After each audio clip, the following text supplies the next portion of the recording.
언제나 필승! 네, 반갑습니다. 필승입니다. 해상풍력 시장에서 히든 챔피언을 맡고 있는 NLT에 대해서 분석해드리겠습니다. NLT에 대해서 간단하게 먼저 설명을 드리고 시작을 할게요. 일단 해상풍력 설치선, 해상풍력 설치선사라고 보시면 되겠습니다.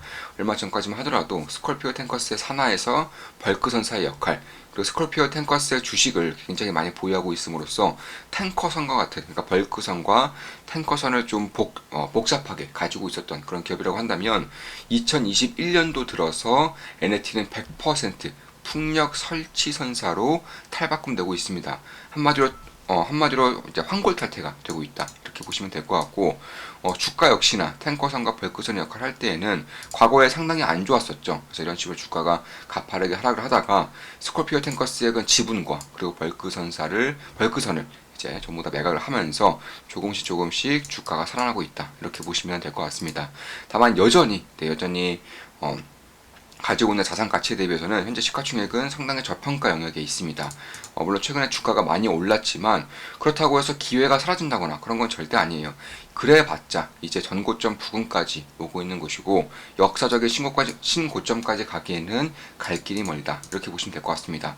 일단 결론부터 말씀드려서 2025년도 들어서 NLT의 실적은 폭발적으로 증가할 가능성이 높습니다. 왜냐하면 2025년 이후 5년부터 해상풍력 설치선의 수요가 공급보다 월등히 더 많아지기 때문에 그런 것인데, 그렇다고 해서 이런 해상풍력 설치선이 뭐 빵 찍어내듯이 바로바로 공급이 될 수 있는 물건이냐? 네, 절대 아니죠. 지금 이제 발주를 넣어봤자 2027년 이후에 받을 수는 있기 때문에 그 전까지 해상풍력 설치선사를 많이 가지고 있는 기업들, 이 시장을 장악하고 있는 기업들은 매우 큰 수혜를 받을 것이라고 생각을 하고 있습니다. 그에 따라서 꾸준히 지켜보고 있는 기업이 또 맞죠. 사실 제가 몇 번 공개적으로 이제 분석을 해드린 바가 있어요. 지금 보시면 7개월 전, 작년 8월에 7.97달러에서 처음으로 공개적으로 분석해드렸습니다. 해상풍력 2030년까지 10배 성장, 숨겨진 핵심 기업이라고 말씀드렸죠. 그 이후에도 꾸준히 분석해드렸습니다. 지금 보시면 8.3달러에서도 분석해드렸죠. 현재 주가는 10.8달러입니다. 해상풍력 10년간 10배 성장, 20년간 50배 성장, 수요 대비 공급 부족 확실시. 공급 부족은 이미 예정된 일입니다. 예정된 일이고, 다만 시장에서 아직도 해상풍력 설치선에 대한 관심이 별로 없어요. 사실 해상풍력에 대한 관심 자체가 많지가 않아요. 대한민국 시장에서도 최근에서야 좀 반응이 보이고 있는 것이고, 해외 시장, 미국 증시 같은 경우도 혹은 유럽 증시 같은 경우도 여전히 좀 반응이 없는, 소외되어 있는 그런 업종 중에 하나입니다. 아직까지는 신재생 에너지라고 한다면 전기차라던가 배터리, 태양광 이쪽에 주로 이제 관심이 있는 것이고, 앞으로 이제 풍력에 대해서도 아마 올해부터는 풍력에 대해서도 꽤나 큰 관심이 일 것이라고 저는 개인적으로는 보고 있습니다. 지금 보시면 9.5달러에서 한 4개월 전쯤에, 역시 작년에 또 분석해드렸죠. 해상풍력 10년간 15배 성장, 해상풍력 설치선 독과점. 시간이 갈수록 해상풍력의 성장성이 계속 증가해요. 그러니까 몇 년 전까지만 하더라도 2030년까지 대략 5배 정도 성장할 것이다, 3배 정도 성장할 것이다, 이런 얘기가 있었지만 가면 갈수록 무슨 10배 성장, 15배 성장, 이런 식으로 숫자가 나올 때마다 폭발적으로 그 기대감이 커지고 있는 것은 사실입니다. 또 그럴 것이 미국 정부라던가 EU 정부에서도 막대한 보조금을 주고 있는 것도 줄 것으로 이제 예상된 것도 사실이고요. 특히나 이제 에너지 가격 혹은 에너지에 대한 그 리스크가 커지면서 에너지 자급자족이 상당히 중요해지고 있는 시대예요. 근데 에너지가 자급자족이 되려면 결국 신재생 에너지가 가장 좋은 방법이 될 수밖에 없습니다. 신재생 에너지를 이제 구비를 할 경우 자국 내에서 에너지를 생산한 이후에 자국 내에서 사용하고 나거나 수소나 암모니아를 바꿔서 혹은 ESS로 따로 저장을 함으로써 수출이라던가 혹은 에너지 판매가 또 가능해지기 때문에, 사실 에너지에 대한 리스크가 커질수록 자급자족에 대한 그런 기대감이 혹은 이쪽에 대한 우려감이 팽배해질수록 결국 신재생 에너지에 대한 역시 발전 가능성도 꽤나 커질 수 있다.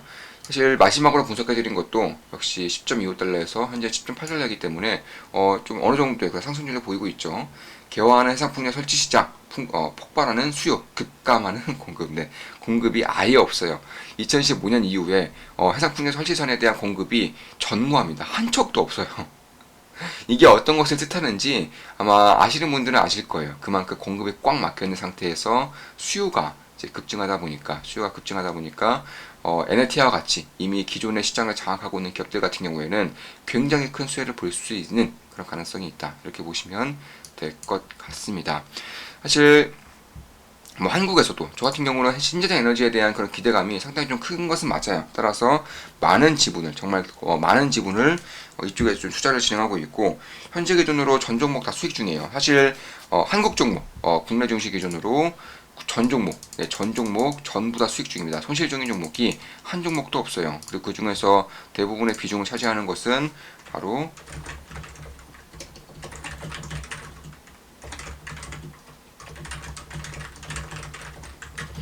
신재생 에너지입니다. 대부분의 비중이 신재생 에너지에 속해 있는 것이고 대표적으로 태양광 그리고 해상풍력 이쪽에 좀 지분을 쏟고 있고요. 최근에 수소에도 좀 투자를 진행하고 있습니다. 일단 LS 같은 경우, 저 같은 경우는 LS에도 투자하고 있죠. 일단 LS 같은 경우도 최근에 굉장히 좋은 그런 상승률을 보이고 있죠. 저 같은 경우도 투자를 진행하고 있고요. 대략 한 14.5% 정도 수익을 내고 있어요. 하나솔루션 최근에 매수했습니다. 최근에 매수해서 역시나 수익을 내고 있고요. 그리고 다른 기업들도 마찬가지예요. 최근에 제가 분석해드린 기업들도 맞고 대표적으로 CS윤이라던가 CS윤도 역시나 투자를 진행하고 있고 수익을 내고 있습니다. 대략 한 7.5%가량 수익을 내고 있고요. OCI도 최근에 가파르게 오르고 있죠. 역시나 9.5%의 수익을 내고 있어요. 제 한국 주식 포트폴리오는 굉장히 좀 간단해요. 대부분의 비중이 신재생 에너지에 있고요. 나머지가 조선 쪽에 있기 때문에 전 종목 수익을 기록하고 있고 아마 당분간 훨씬 더 수익이 좀 커질 가능성이 높겠다. 특히 이제 시간이 가면 갈수록 신재생 에너지, 그 중에서도 해상풍력 같은 경우, 혹은 태양광 같은 경우에는 압도적인 성장성을 보이기 때문에 특히 미국의 IRA 그리고 유럽의 이런 지원책 같은 경우에도 충분히 수혜를 받을 수 있는 기업들 위주로 좀 분석을 해드리고 있고 저 역시나 투자를 진행하고 있기 때문에 굉장히 좀 좋은 수익을 낼 것이라고 생각을 하고 있습니다. 우리 멤버분들도 제가 이제 매번 이제 투자 내역을 공개를 해드리기 때문에 좋은 수익을 내고 계실 겁니다. 특히 토론방에서도 매일같이 이제 해상풍력 혹은 신재생 에너지에 대한 그런 분석글이 오가기 때문에 이쪽에 대한 그런 확신을 충분히 가지고 계실 거라고 보고 있어요. 그만큼 저 역시나 굉장히 좋게 보고 있는 것들이고 사실 NLT 같은 경우도 그 전부터 꾸준히 관심을 가지면서 매매도 이제 진행했었던 기업이죠. 그리고 이제는 다시 한 번 더 주목할 때가 되지 않았나 이렇게 보고 있습니다. 최근에 주가가 올랐다고 해서 이런 건 많이 오른 것도 아니에요. 그래봤자 전고점 부근입니다. 일단 해상풍력 같은 경우는 육상풍력에 대해서는 훨씬 더 유리한 부분이 많아요. 일단 제가 그 전부터 꾸준히 말씀드려왔지만 소음이 일단 굉장히 커요. 해상풍력은 바람을 통해서 매우 거대한 그런 타워가 돌아가는 것이기 때문에 소음이 상당히 클 수밖에 없습니다.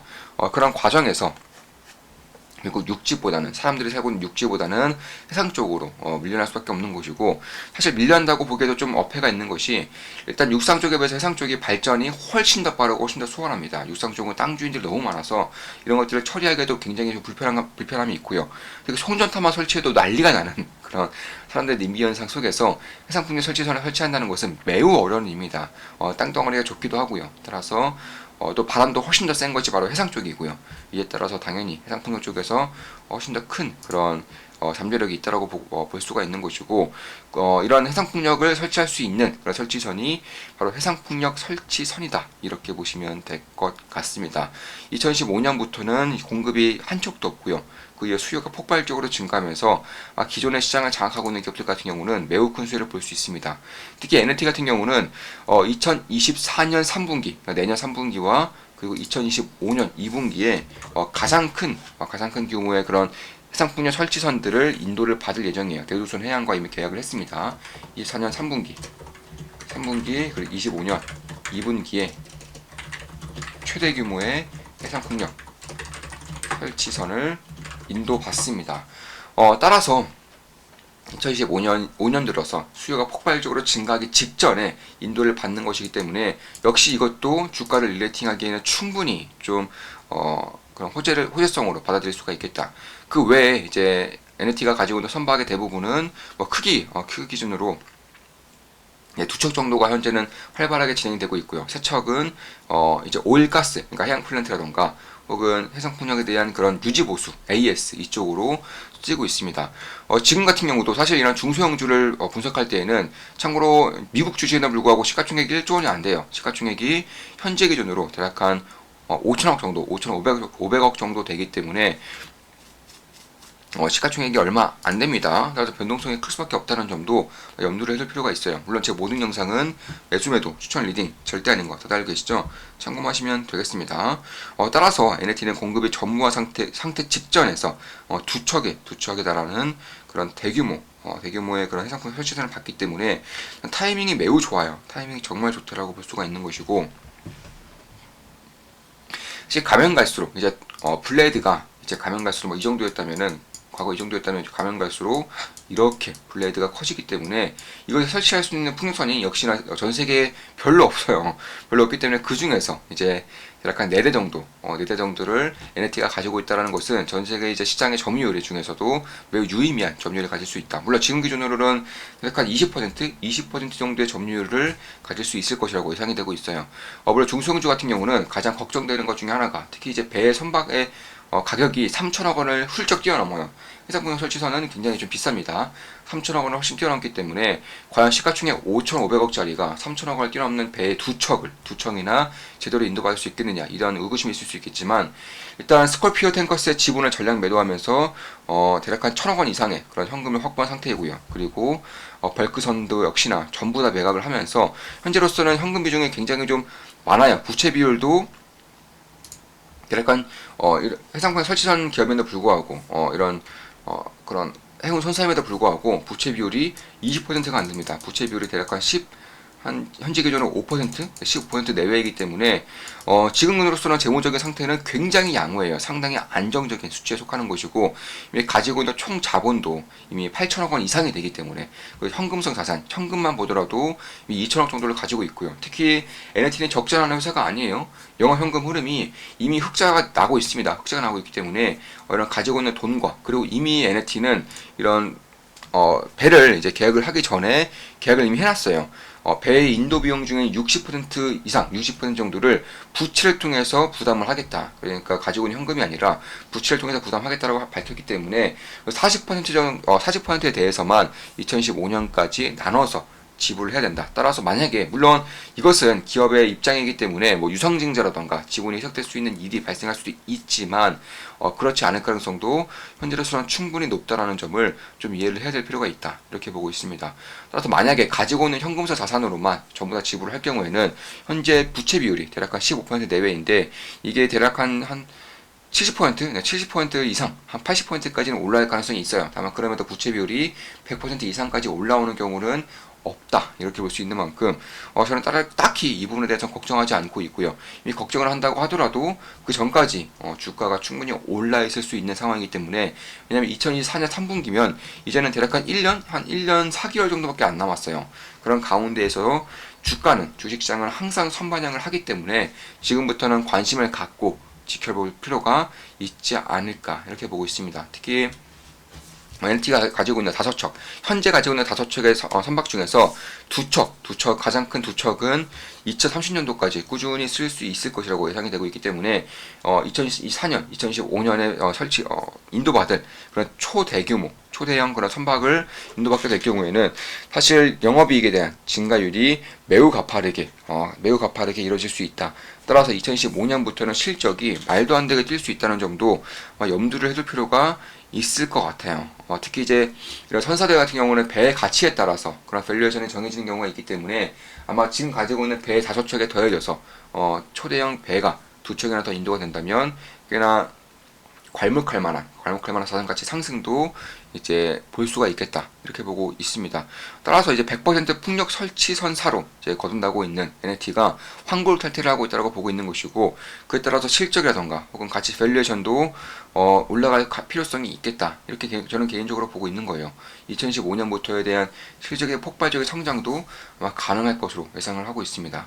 자, 이것으로 방송 마치겠습니다. 지금까지 NAT에 대한 분석이었습니다. 풍력 설치선, 해상 풍력에 대해서 주로 분석해드렸고, 앞으로 공급이 기하급수적으로 낮아지는 가운데 수요가 폭발적으로 증가할 섹터라는 점에 대해서 주목할 필요가 있다. 특히 이미 독과점적인 그런 경쟁 구도를 가지고 있는 기업인 만큼 특히 2025년 전에 초대형 그런 선박을 2척이나 인도를 받는다는 점에서 꽤나 눈여겨볼 만하다. 이렇게 보면서 방송을 마치겠습니다. 앞으로도 좋은 모습, 좋은 기업 분석으로 찾아뵙겠습니다. 필승 구독, 알림 설정, 좋아요는 돈이 됩니다. 필승!